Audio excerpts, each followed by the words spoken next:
आइए जी, part 3, revision of BNP for September 24 and January 25। आइए जी, लास्ट पार्ट में अपन ने पढ़ लिया था कौन कौन से डिडक्शन बीएनपी में अवेलेबल है 37 तक। अब आइए अगला टॉपिक आता है इनएडमिसिबल डिडक्शंस। यहां से लेकर आने वाले कुछ प्रोविजंस आपको ये बताते हैं कि जो जो भी डिडक्शन आपको मिल चुके हैं 30 से 37 में, वो डिसअलाउड हो सकते हैं अगर ये वाली कंडीशंस आपने फुलफिल नहीं करी है। तो शुरुआत इसकी हुई थी 40A(1) से। अरे 40 सबसेक्शन ए क्लोज 1, बोलिए ए। सिंपल प्रोविजन था, ये कहता था कि अगर आपने कोई interest, royalty, fee for technical service या कोई भी सम पे करा है आउटसाइड इंडिया या इंडिया में किसी नॉन रेसिडेंट को, बोलिए आउटसाइड इंडिया या इंडिया में किसी, जिसपे आपको टीडीएस काटना था और आपने टीडीएस नहीं काटा या टीडीएस काट लिया पर रिटर्न फाइल करने की ड्यू डेट तक जमा नहीं करवाया, तो वो पूरा खर्चा आपके लिए क्या कर दिया जाएगा, उस पीवाई में डिसअलाउड कर देंगे। बट आगे रिलैक्सेशन था कि अगर आप रिटर्न फाइल करने की ड्यू डेट के बाद अगर टीडीएस जमा करा देते हैं तो जिस पीवाई में टीडीएस जमा करा दोगे उस पीवाई में वापस छूट दे देगा। जल्दी बोलिए यार। इसके बाद एक फाइनल चीज आती थी, ये बड़ा इंपॉर्टेंट था। अगर आपने टीडीएस नहीं काटा, आप मतलब कौन है यहां पर, पेयर, बट अगर जिसको पैसा आप दे रहे हो दैट इज पेई, ये सारी बातें पूरी कर देता है तो फिर आपको बहुत बड़ा फायदा मिलने वाला है। क्या फायदा है भाई, सुनिए, पहले बातें सुनिए। सबसे पहली बात, पेई ने रिटर्न क्या कर दिया है, अपना फाइल कर दिया है। जल्दी बोलिए। उस रिटर्न के अंदर उसने आपके द्वारा दिए गए पैसे को अपनी इनकम में जोड़ लिया है। अरे ये सब समझा रखा है, मैं केवल रिवीजन करवा रहा हूं। और नंबर 3, उसका जो भी टैक्स बनता था वो उसने अपनी इनकम डिक्लेयर का पे कर दिया। तो जैसी ये तीनों बातें पे पूरी कर देगा तो उस दिन जिस दिन वो रिटर्न फाइल करेगा, मान लिया जाएगा आपने टीडीएस काट भी लिया और जमा भी करा। अरे याद है। और फिर आपको उस साल छूट मिल जाएगी। मैंने आपको उस समय बड़ी इंपॉर्टेंट बात की थी कि 23-24 का अगर कोई पेमेंट है तो पे ये जो भी काम करेगा, ये सारी कंडीशन पे पूरी करेगा तो 24-25 आ चुका होगा। ये बोला था मैंने आपको। आपने खर्चा करा 23-24 में और आपने तो टीडीएस वीडीएस काटा नहीं, आप तो कबाड़ा करके बैठे हो। पर अगर पे गलती सुधार भी दे आपकी तो वो सुधारेगा एवाई 24-25 में आकर, हाँ या ना। तो जिस दिन वो रिटर्न फाइल करेगा वो ऑब्वियसली वो डेट, रिटर्न फाइल करने की डेट 24-25 में आएगी। तो 24-25 में ही माना जाएगा कि आपने टीडीएस काटा है और पे किया है। ड्यू टू दैट 23-24 में तो खर्चा क्या होने वाला है, डिसअलाउड ही होने वाला है। छूट मिलेगी भी तो कौन से साल मिलेगी फिर आपको, 24-25 में। क्योंकि एक बेसिक रूल बताया था मैंने, टीडीएस काटना पीवाई में जरूरी है, जमा कब तक करा सकते हो, रिटर्न की डेट तक। अगर आपने टीडीएस काटा ही नहीं है 23-24 में तो किसी भी हालत में 23-24 में आपको छूट मिलने वाली नहीं है, भले पेमेंट फिर रिटर्न की डेट तक हो या ना हो, उससे फर्क नहीं पड़ता। ये बड़ा इंपॉर्टेंट चीज था जो मैंने आपको समझाया भी था। ये देखो एग्जाम्पल लिखे भी हुए हैं इसने यहां पर आगे आपके सामने। अगला सेक्शन आता था सेम लॉजिक वाला 40A(1) है। 1A था ना, ही तो 1 तो ऊपर वाला था। 40A(1) है। यहां पे क्या लिखा हुआ था, सब कुछ सेम रखना है, बस लॉजिक क्या है कि यहाँ पे पेमेंट्स आपको किसको करने हैं, किसी रेसिडेंट्स को करने। तो कोई भी पैसा जब आप रेसिडेंट को दो उस पर टीडीएस काटना है और आपने टीडीएस नहीं काटा या टीडीएस काट लिया पर रिटर्न की डेट तक जमा नहीं करवाया तो उस खर्चे में भी आपको डिसअलाउंसेस आने वाला है। पर 100% डिसअलाउंसेस नहीं आएगा, 30% डिसअलाउंस आएगा। बोलिए कितना परसेंट डिसअलाउंस आएगा, 30%। बाकी सारे फंडे जो ऊपर लगते थे वो यहाँ पे भी लगेंगे एज इट इज। अगला खर्चा बहुत ही फर्जी था। 40A(2) कहता था इनकम टैक्स से रिलेटेड जो भी खर्चे आपने अपने पीएनएल में चढ़ा रखे हैं वो सब डिसअलाउड करने हैं आपको। चाहे इनकम टैक्स हो, चाहे प्रोविजन फॉर इनकम टैक्स हो, चाहे इनकम टैक्स का इंटरेस्ट हो, चाहे इनकम टैक्स की पेनल्टी हो, चाहे सरचार्ज ऑफ इनकम टैक्स हो, चाहे सेस ऑफ इनकम टैक्स हो, वॉटेवर, क्योंकि इनकम टैक्स के अलावा बहुत कुछ होता है। तो सब चीजें आपके लिए डिसअलाउड है। यहाँ पे मैंने आपको क्लियर करा था कि जब इनकम टैक्स की छूट नहीं देंगे तो आईटी रिफंड पे भी आपसे कोई टैक्स नहीं लिया जाएगा। इनकम टैक्स रिफंड आपकी कभी भी टैक्सेबल इनकम नहीं बनेगा, ध्यान रख लेना। ठीक है, आगे आपके सामने आइए 40A(5), ये बड़ा इंपॉर्टेंट हुआ करता था। यहाँ पे ये लिखा जाता था कि अगर एम्प्लॉयर ने अपने एम्प्लॉय को कोई परक्यूसिट्स दिए, परक्यूसिट्स दी, सुविधाएं दी, तो सुविधा एम्प्लॉय की इनकम होता है। जल्दी जल्दी बोलिए सब जने। और वो सुविधा के लिए जो खर्चा होता है उसका डिडक्शन एम्प्लॉयर आराम से ले सकता है 30 से 37 के बीच में आकर। ठीक है, यहां पे सुविधा की बात नहीं चल रही थी, बात किसकी चल रही थी? उस परक्यूसिट के टैक्स की बात चल रही। तो अगर एम्प्लॉयर ने अपने एम्प्लॉय को कोई परक्यूसिट दिया और उसका कोई टैक्स एम्प्लॉयर ने पे कर दिया एम्प्लॉय के बिहाफ में, तो वो टैक्स जो पे करा एम्प्लॉयर ने एम्प्लॉय के बिहाफ में, वो टैक्स एम्प्लॉय के पॉइंट ऑफ व्यू से वापस क्या बन गया था? उसकी इनकम बन गया था। यस नो बोलिए। और वो इनकम इनकम टैक्स में क्या है पूरी तरह से बता दीजिए, एग्जेम्प्ट है अंडर सेक्शन कौन सा? और वो सेम चीज जो टैक्स है वो एम्प्लॉयर का खर्चा है, और उस खर्चे का इनकम टैक्स में फिर एम्प्लॉयर को कोई डिडक्शन नहीं मिलेगा, डिसअलाउड है वो 40A क्लोज नंबर 5। नेक्स्ट आपके सामने 40B, बहुत ही खतरनाक, बहुत ही important section. 40B applicable only on firms. बोलिए किस पे एप्लीकेबल है? Partnership firm. ये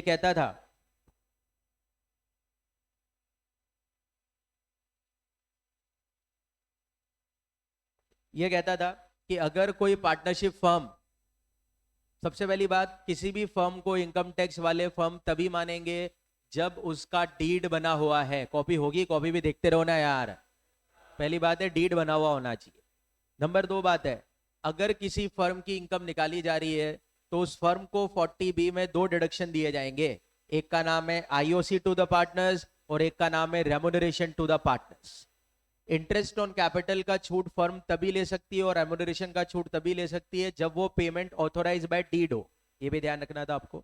अगर डीड से ऑथोराइज नहीं है पेमेंट तो नो डिडक्शन। अगर ऑथोराइज्ड है तो डिडक्शन मिलेगा, पर अनलिमिटेड नहीं है, लिमिट लगा रखिए डिडक्शन पे। लिमिट बच्चा बच्चा याद करके बैठा होगा। आईओसी पे लिमिट बता दीजिए कितनी है? 12% पर एनम की रेट से डिडक्शन मिल सकता है, चाहे इंटरेस्ट किसी भी पार्टनर को दिया जाए। और रेम्युनरेशन की छूट फर्म ले सकती है, पर छूट केवल तभी ले सकती है जब वो रेम्युनरेशन वर्किंग पार्टनर को दिया गया है। पहले तो किसको दिया गया बताइए? मतलब एक बात तो पक्की है, नॉन वर्किंग पार्टनर को दिया गया रेम्युनरेशन तो पूरा ही डिसअलाउड है। वर्किंग का अलाउड है और उसमें भी फिर लिमिट है, और लिमिट डिपेंड करती है बुक प्रॉफिट के परसेंटेज पर। पहले 3 लाख तक के बुक प्रॉफिट पे लिमिट कितनी है? 90% ऑफ बुक प्रॉफिट, और 1.5 lakh whichever is higher. Loss के केस में भी लिमिट चल जाएगी। और बैलेंस बुक प्रॉफिट पे जो लिमिट है वो आपकी है 60% ऑफ बुक प्रॉफिट। ठीक है, आगे आपके सामने बात आती थी बुक प्रॉफिट कैसे निकाला जाता है। तो मैंने आपको बहुत सिंपल सिस्टम बताया था। फर्म की बीएनपी की इनकम निकाल लीजिए, फर्म की बीएनपी की इनकम निकाल लीजिए, सारे एडजस्टमेंट जो करने हैं अलाउड डिसअलाउड एडलेस करके सब निकाल लीजिए। केवल एक चीज छोड़ दीजिए जिसका नाम है रेम्युनरेशन। एक बार रेम्युनरेशन जितना भी पीएनएल में आ रहा है या जितना भी दिया हुआ है सब ऐड करके फिर वो प्रॉफिट आ जाएगा। लिमिट निकाल लीजिए और लिमिट के आधार पर जितना अलाउड है वापस से लेस कर दीजिए, आपकी टैक्सेबल इनकम आ जाएगी। ठीक है, कैलकुलेशन हमने सीखी हुई है। आगे बढ़ते थे। फिर आता था कैपिटल 40A। वहां पे आता था पहला सेक्शन 40A-2, बहुत इजी सेक्शन था। क्या कहता था बेसिक सेक्शन? ये कि अगर आपने कोई भी खर्चा करा है जिसका पेमेंट आप कर रहे हो अपने रिलेटिव्स को या एसोसिएट पर्संस को, और एओ को लगता है कि वो खर्चा अनरीजनेबल है, क्या है बताइए?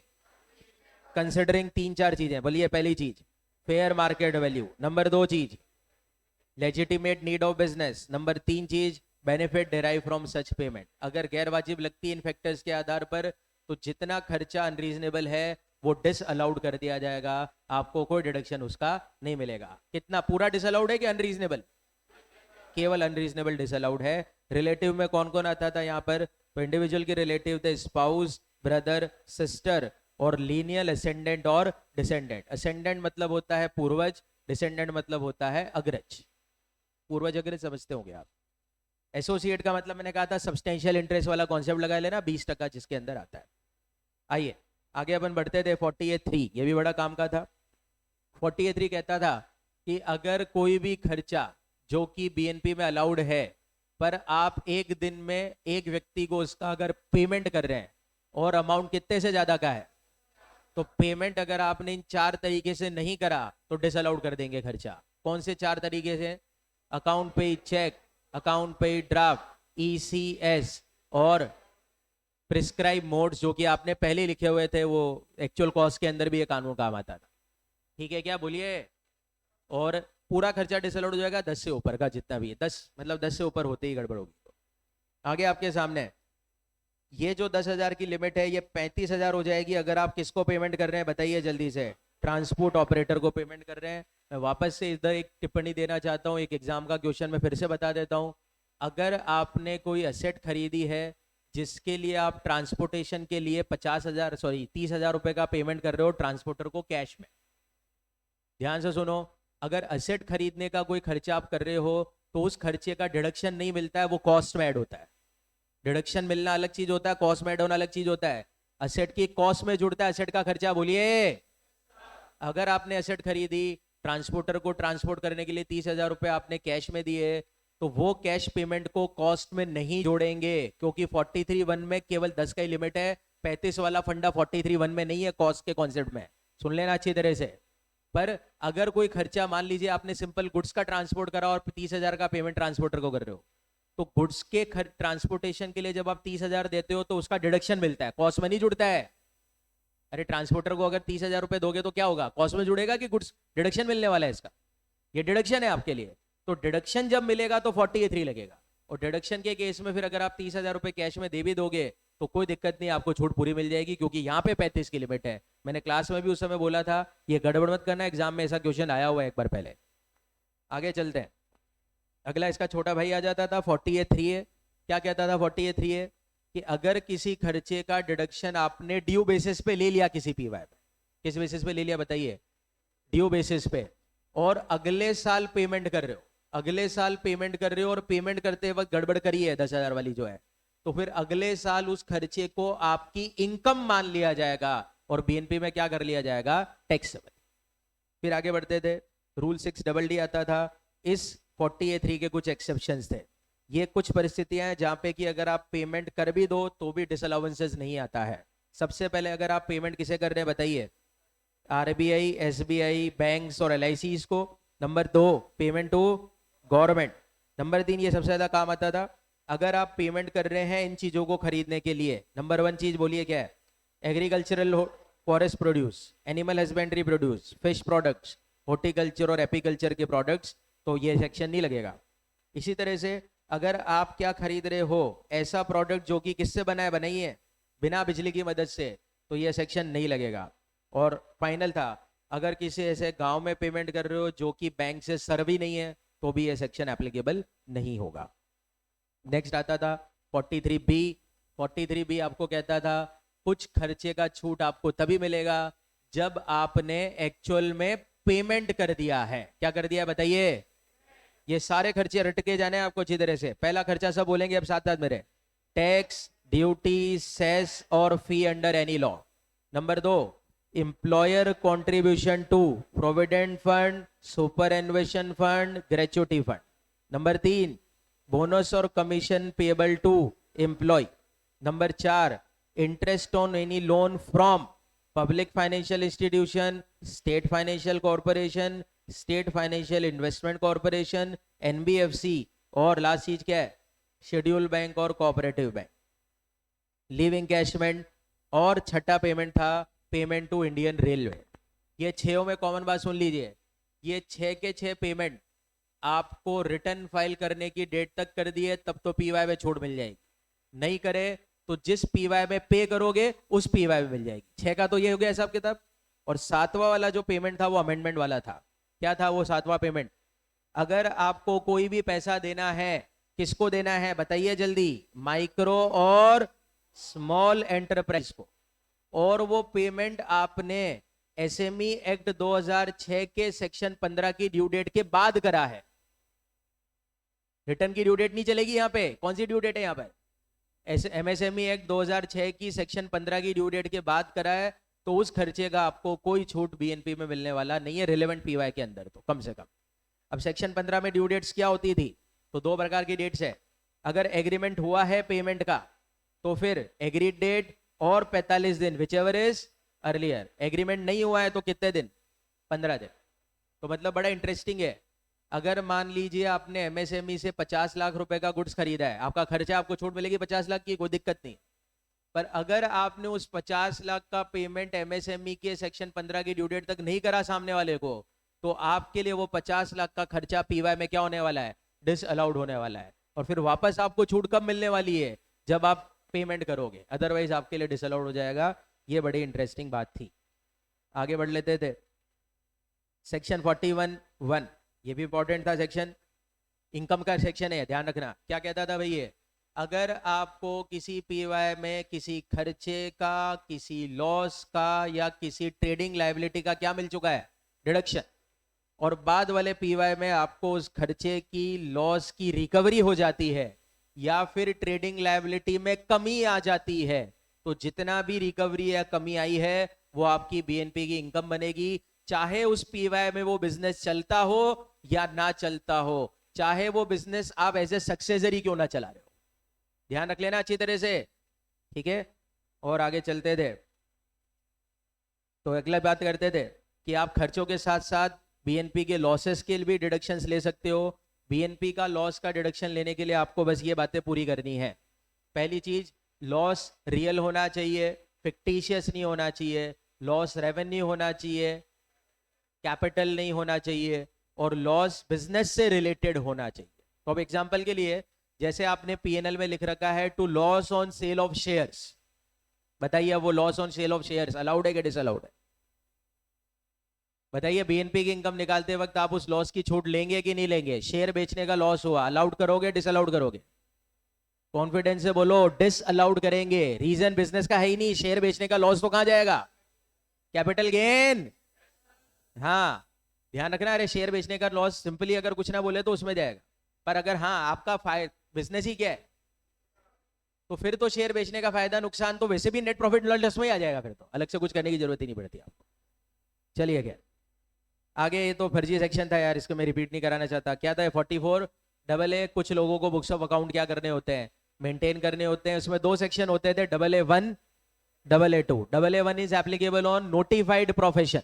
बोलिए, जैसे कि एग्जांपल क्या क्या थे? Legal, medical, engineering, architectural, accountancy, technical consultancy वगैरह। अगर आप ये प्रोफेशन में हैं तो आपको बुक्स ऑफ अकाउंट बनाने हैं, बशर्ते आपकी ग्रॉस रिसीट 1.5 लाख से ज्यादा हो पिछले तीनों साल। पिछले तीनों साल, अगर पहला साल है आपके बिजनेस प्रोफेशन का तो लाइकली टू एक्सीड 1.5 लाख लगे तो बना लेना, ठीक है। कौन कौन से खाते बनाने हैं भाई? कैश बुक बनाना है, जर्नल बनाना है, लेजर बनाना है। जो ग्राहकों को आपने बिल इशू करे, अगर वो 25 रुपए से ज्यादा है तो उसकी क्या रखनी है आपको अपने पास? Carbon copy. और खर्चे के ओरिजिनल बिल संभाल के रखने हैं। पर अगर खर्चा कितने से ज्यादा का नहीं है, 50, तो पेमेंट वाउचर से भी काम चल जाएगा। ये रखने ही है इन लोगों को, नोटिफाइड प्रोफेशंस को। मेडिकल प्रोफेशन वालों को दो और खाते बनाने हैं, एक का नाम है डेली केस रजिस्टर और इन्वेंट्री का रिकॉर्ड रखना है दवाइयों वगैरह की। 44AA2, ऐसे लोग जिन पे AA1 नहीं लगता उन सब पे क्या लग जाएगा? AA2 लग जाएगा। इन लोगों को भी अकाउंट मेंटेन करने हैं, पर कौन से नहीं दिए हुए? क्या बोला था इनके लिए बताइए? ऐसे खाते बनाने हैं जिनसे इनके बीएनपी की इनकम कैलकुलेट हो सके। ये लैंग्वेज है यहां पर। बोलिए, कौन से खाते बनाने AA2 वाले को? जिससे इनकी बीएनपी की इनकम कैलकुलेट हो सके। और इनको खाते तभी बनाने जब ये कंडीशन पूरी हो। कंडीशन अब बता दीजिए जल्दी जल्दी।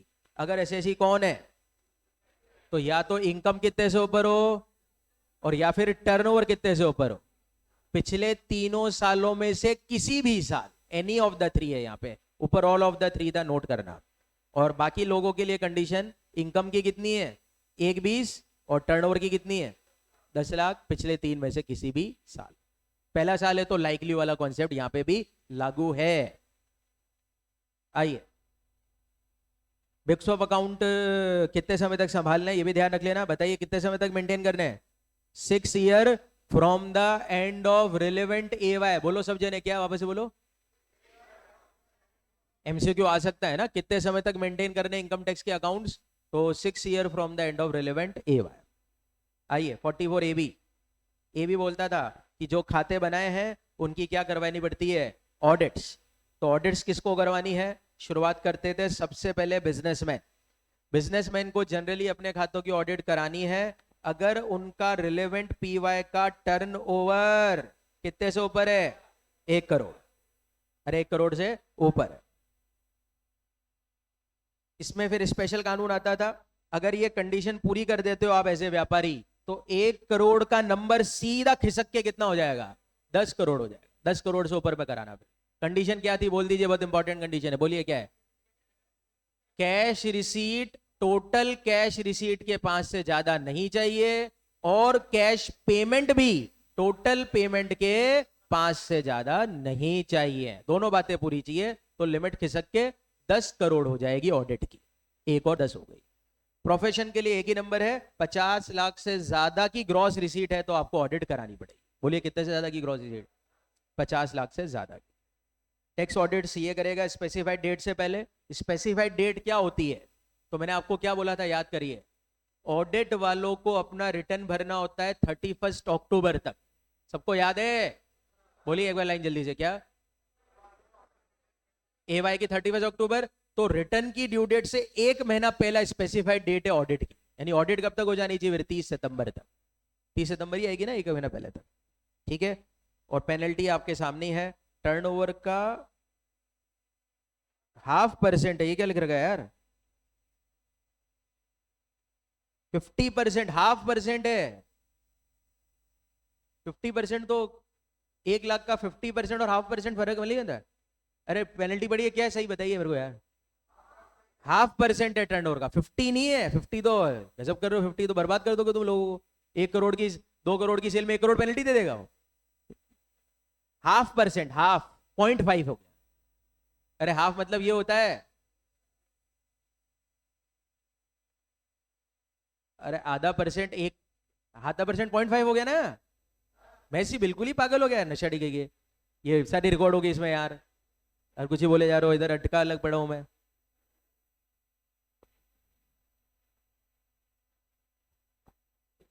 यार ये क्या खटाला आइटम है। चलिए फाइनली बीएनपी के लास्ट कैटेगरी आती थी। एग्रीकल्चर इनकम को तो अलग से कर लेंगे, वो सेपरेट टॉपिक बना लेंगे उसका। तो बीएनपी का लास्ट टॉपिक हमारे सामने क्या रहता था? Presumptive income. बहुत इंपॉर्टेंट है भैया, क्वेश्चन 100% आएगा। 3 सेक्शन है प्रिजम्पटिव के, बोलिए। ए डी, एडीए, ए। जो भी लोग इन सेक्शन में कवर होंगे उनकी इनकम बीएनपी की 1 नंबर मान ली जाएगी। वो कितना मानेंगे वो तो सेक्शन में लिखा है। सबसे पहले एडी आता था। एप्लीकेबल किन पे होता है भाई? Resident individual, HUF, firm, LLP नहीं आएंगे यहां पर। और कौन सा बिजनेस कर रहे हैं? एलिजिबल।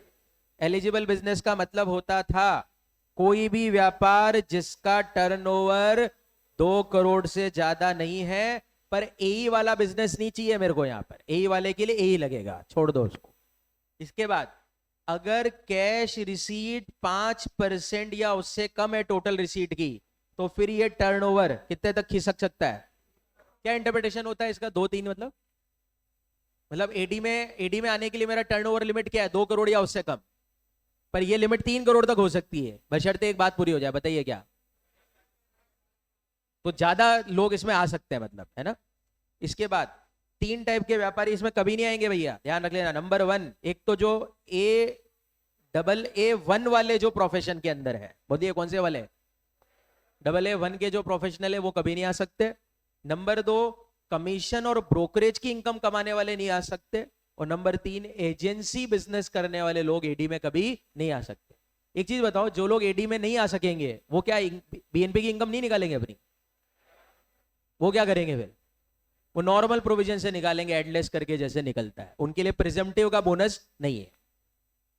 एडी के लिए प्रिजम्पटिव इनकम है, ये तो रटा होगा सबको, सब बोलना एक साथ। अब बताइए कितना है? टर्नओवर का 8%। पर ये नंबर 6 हो जाएगा अगर अमाउंट आपने टर्नओवर का बाय वे ऑफ अकाउंट पे चेक, अकाउंट पे ड्राफ्ट और प्रिस्क्राइब मोड से रिसीव करा रिटर्न फाइल करने की डेट तक। आगे ज्यादा इनकम दिखाना चाहते हो, बिल्कुल दिखा सकते हो, इससे भी ज्यादा दिखा सकते हो। पर इससे कम इनकम अगर दिखानी है तो रूल ध्यान रख लेना, AA और AB का कंप्लायंस आपको करना ही पड़ेगा, बशर्ते टोटल इनकम भी किससे ज्यादा दिखाओ? BEL से ज्यादा दिखाओ। BEL क्या होता है? बेसिक एग्जामिशन लिमिट से ज्यादा दिखाओ। तो फिर आपको ये AA और AB का कंप्लायंस करके करना है। और इसमें वो एक लफड़ा था 5 साल वाला भी, वो भी बता देता हूं मैं। इसी में था वो, करो और कहीं नहीं था। अगर आपने एडी से इनकम शो कर दी तो उसके अगले 5 सालों में कभी भी एडी से इनकम नहीं दिखाई, तो जिस ईयर गड़बड़ करोगे उसके अगले 5 सालों तक कभी भी एडी यूज नहीं कर सकते। ये सिंपल 5 साल वाला फंडा था। इसके बाद आगे बढ़ते थे। इस इनकम से आप कोई डिडक्शन क्लेम नहीं करोगे 30 से 37 के, बोलिए। तो इसीलिए एक बात उठी थी, बाद में उठी थी, पर मैं भी बता देता हूं। इसीलिए आप प्रिजम्पटिव इनकम से अनएब्जॉर्ब डेप्रीसिएशन तो माइनस नहीं कर सकते, क्योंकि वो 32 से गवर्न होता है, बोलिए। पर ब्रॉड फॉरवर्ड लॉसेस माइनस कर सकते हो, क्योंकि वो 32 से नहीं 72 से गवर्न होता है। ये बताया था मैंने क्वेश्चन के दौरान भी आपको, बहुत इंपॉर्टेंट है, लाइन ध्यान रखना मेरी। इसी प्रकार के अगला सेक्शन आता था, मेन चीजें से लो। एडीए ये लागू होता था, वही रेसिडेंट इंडिविजुअल फर्म, एचयूएफ नहीं है यहाँ पे, ध्यान रखना। जो कौन से प्रोफेशन कर रहे हैं, AA1 वाले प्रोफेशन कर रहे हैं, नोटिफाइड प्रोफेशन, उन लोगों पे ये एप्लीकेबल है, बशर्ते प्रोफेशन की ग्रॉस रिसीट 50 लाख से ज्यादा ना हो। पर अगर इन्होंने भी 5% वाला रिक्वायरमेंट पूरा कर दिया है, तो ये नंबर खिसक के 75 लाख हो जाएगा। 2 करोड़, 3 करोड़, 50 लाख, 75 लाख। कंडीशन 5% रिसीट की है। एबी में रिसीट और पेमेंट दोनों है 5%। अरे ये सब नोट करना पड़ते वक्त। आगे आइए, इनकी प्रिजम्पटिव इनकम मान ली जाएगी, बताइए कितनी, ग्रॉस रिसीट का आधा, 50%, ये 50 है, ठीक है। और एडी में 5 साल वाला प्रोविजन तो लगता ही नहीं है, तो मतलब आप कभी एडीए से दिखा दो, कभी फिर नॉर्मल दिखा दो, फिर एडीए से दिखा दो, फिर नॉर्मल दिखा दो, जैसी आपकी इच्छा दिखाओ। पर जब भी लोअर इनकम शो करो तो वो कंडीशन पूरी कर दो आपस से। लोअर इनकम की कंडीशन बता दो, रटी होगी सबको। AA और AB का कंप्लायंस कर दो अगर टोटल इनकम BEL से ज्यादा है। देखो, लोअर इनकम दिखाओ और टोटल BEL से कम दिखाओ, तो AA और AB का भी कंप्लायंस करने की जरूरत नहीं है, ये ध्यान रख लेना। 44AE बहुत काम का था, इससे 100% MCQ बन सकता है। किन पे लगता है भैया, किसी भी एसएससी पे, इंडिविजुअल एचयूएफ कंपनी, सब पे लगेगा, मजे लो, सब पे लगेगा। मुद्दा ये नहीं एसएससी कौन है, काम पे ध्यान दो केवल। ऐसे लोग जिनके पास 10 से ज्यादा गुड्स कैरियज की ऑनरशिप नहीं है at any time during the PY, 10 से ज्यादा गुड्स कैरियज की ऑनरशिप नहीं है, तो इन लोगों की प्रिजम्पटिव इनकम होती थी। ये तो याद ही होगा सबको मेरे ख्याल से। एक बार बोलिए, 2 टाइप की गाड़ियां देखनी है, एक का नाम और एक का नाम। लाइट गुड व्हीकल का प्रिजम्पटिव इनकम होता है 7,500 पर मंथ पर vehicle according to ownership. Ownership के महीनों से मल्टीप्लाई करना, पार्ट ऑफ द मंथ है तो पूरा मानना, बोलो सब। और हैवी गुड व्हीकल में 1,000 per ton of gross vehicle weight, बोलिए क्या इनकम, 1,000 per ton of gross vehicle weight. क्या करते थे इसके लिए, याद है सिस्टम? सबसे पहले गाड़ी का वजन देख लेना, बड़ी गाड़ी कौन सी होती है, पहले हैवी गुड व्हीकल की डेफिनेशन भी याद कर लो। ऐसी गाड़ियां जिनका वजन कितने से ज्यादा है, 12,000 किलोग्राम से ज्यादा है, वो हैवी है। और उन गाड़ियों की इनकम कैसे निकलेगी, जैसे मानिए कोई 15,000 किलो की गाड़ी है, तो उसकी प्रिजम्पटिव इनकम महीने की 15,000 है। मैंने आपको एक शॉर्टकट बोल दिया था, अगर वजन किसमें दिया हुआ है क्वेश्चन में, किलो में, तो जितने किलो की गाड़ी है उतने रुपए की महीने की इनकम होगी। पर अगर गाड़ी दे दी 15 टन की है, तो फिर 15 टन इंटू 1000 करके 15,000 वापस से आ जाएंगे। देख लेना क्वेश्चन में क्या दिया हुआ। बाकी सब कुछ वही है, 5 साल वाला दिक्कत यहां पे भी नहीं आती। और यहां पे एक नोट करने वाली बात थी, एई में जब इनकम निकालोगे तो 30 से 37 के डिडक्शन क्लेम आप नहीं कर सकते, तो बात पक्की है। पर जो 40B वाला डिडक्शन है भैया, बी ये है, जो 40B वाला डिडक्शन है फर्म वाला, वो एई की इनकम से लिया जा सकता है। कौन सी इनकम से लिया जा सकता है, एई। नोट करें, एडी और एडीए से नो डिडक्शन, बी वाला भी नहीं मिलेगा, पर एई में बी वाला मिल जाएगा। वो आईओसी और रेम्यूनरेशन वाला जो डिडक्शन है वो अवेलेबल हो सकता है, ठीक है। तो ये आपकी प्रिजम्पटिव इनकम की हो गया, ये वाली चीज हो गई, लॉस का क्या करना है और इसका क्या करना है। फिर अगला पार्ट आता था एग्रीकल्चर इनकम, चलो कंप्लीट ही कर लेते हैं, इसका क्या बनाते फिरेंगे। फिर एग्रीकल्चर इनकम का रोल क्या होता था, तो सुनिए। सबसे पहले 10(1) क्या कहता था, 10(1), कोई भी एग्रीकल्चर इनकम जो आपने लैंड इन इंडिया से कमाई है वो एग्जेम्प्ट है भैया। अब सेक्शन 2(1) आता था जो बताता था कौन कौन सी इनकम को एग्रीकल्चर इनकम बोलते हैं। तो नंबर 1, एग्रीकल्चर एक्टिविटी से जो आप पैसा कमाते हो वो एग्रीकल्चर इनकम है, खेती करके जो कमाते हो, सीधी बात है। नंबर 2, कोई भी रेंट और रेवेन्यू अगर आप कमाते हो खेत से तो वो भी एग्रीकल्चर इनकम। खेत में खेती आपने नहीं करी, किराए पे दे दिया किसी को, तो जो किराया आप कमा रहे हो वो आपके लिए एग्रीकल्चर इनकम है, बशर्ते किराएदार खेती करे। ये ध्यान रख लेना, किराएदार क्या करे। वो याद है शूटिंग वाला एग्जांपल दिया था, खेत शूटिंग के लिए किराए पे दे दिया, तो वो किराया आयुष में जाके टैक्सेबल होगा, फिर ध्यान रख लेना वो एग्रीकल्चर नहीं है, क्योंकि खेती नहीं हो रही है खेत में। इसी तरह से फार्म बिल्डिंग की इनकम भी एग्रीकल्चर इनकम है, और नर्सरी, प्लांट नर्सरी वाली इनकम भी एग्रीकल्चर इनकम होती है। आगे बढ़े, फिर मैंने आपको 2 मेन कानून बताए इसके। एक का नाम था डिसइंटीग्रेशन ऑफ एग्रीकल्चर इनकम, जहां पे अपन ने देखा था कि अगर आपकी कमाई में एग्रीकल्चर और बिजनेस दोनों कंबाइन हो जाएं तो कितना एग्रीकल्चर मानना है और कितना बिजनेस मानना है। तो रेशो आपके सामने रटे होंगे सबको अच्छी तरह से। पहला रूल 7 है, किसका रेशो है, रबर का। रबर में ग्रोइंग मैन्युफैक्चरिंग करके पैसा कमा रहे हो तो रेशो याद करो क्या है, 35% 65%।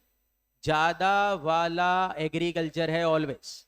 तो मतलब देखो सुनो, मैं आपको बोलूं रबर की खेती करके और मैन्युफैक्चरिंग करके 50 लाख कमाए 23-24 में, तो टैक्सेबल कितने बताओ। 50 लाख मैंने कमाए, मैंने बता दिया आपको, अब टैक्सेबल कितने, पूरे 50 है क्या, 50 लाख का 35% टैक्सेबल बिजनेस इनकम जो है आपकी, ठीक है, जो भी नंबर आ रहा है। कॉफी में 2 रेशो है भैया, ग्रोन एंड क्योर्ड से 25-75, ग्रोन क्योर्ड ग्राउंडेड रोस्टेड 40-60, और टी में 40-60। और रबर कॉफी टी के अलावा जो भी कंपोजिट इनकम आती है तो उसमें रूल 7 लगा लेना, और उसमें फॉर्मूला है फिर आपके सामने। अरे बोलिए ना, फॉर्मूला सिंपल है। जैसे वो याद करो, गन्ना उगाकर वो चावल वाला क्वेश्चन करा था अपन ने, पेटी से चावल बना के बेचे, तो इनकम कैसे निकालते हैं, जितना एग्रीकल्चर प्रोड्यूस मार्केट में डायरेक्टली बेचा उसकी मार्केट वैल्यू देख लेना, सॉरी सेल प्राइस देख लेना, और जो फर्दर प्रोसेसिंग में काम लिया उसकी मार्केट वैल्यू देख लेना, दोनों को टोटल कर लेना, उसमें से कल्टीवेशन के खर्चे क्या कर देना, लेस कर देना, ये एग्रीकल्चर इनकम आ गई। और बिजनेस इनकम के लिए क्या करना, मैन्युफैक्चर्ड प्रोडक्ट की सेल प्राइस देख लेना, उसमें से ये मार्केट वैल्यू यहां पे माइनस कर देना, और जो अदर खर्चे आपके मैन्युफैक्चरिंग के वो भी क्या कर देना, लेस। ये आपका हो गया डिसइंटीग्रेशन। और लास्ट और फाइनल कानून क्या था, ये टैक्स निकालने में काम आएगा। बोलो सब जने एक बार, क्या तेज बोलो सब एक बार और ये प्रोविजन सिंपल सा था, अगर ये सब बातें पूरी है तो कानून यूज करना है आपको। सबसे पहले आप कौन से रेट्स असेसी चाहिए, नंबर 2 नॉन एग्रीकल्चर इनकम कितने से ज्यादा चाहिए, यानी 2.5 लाख 3 लाख वाली से ज्यादा चाहिए, और एग्रीकल्चर इनकम कितने से ऊपर चाहिए। अगर ये तीनों बातें पूरी है तो आपको ये प्रोविजन यूज करना है, और प्रोविजन सिंपल था। स्टेप 1, नॉन एग्रीकल्चर इनकम और एग्रीकल्चर इनकम को जोड़ के एक टैक्स निकालना, फिर एग्रीकल्चर इनकम और बीएल वाली इनकम को जोड़ के टैक्स निकालना, इसमें से माइनस कर देना, ये आपका फाइनल टैक्स बनेगा। उसमें फिर एडजस्टमेंट जो करने करते रहना। यस नो बोलिए। सबके क्वेश्चन अपन ने वो शीट के करे हुए हैं, तो ये जाकर अब आपका रिवीजन कंप्लीट है बीएनपी विद एग्रीकल्चर।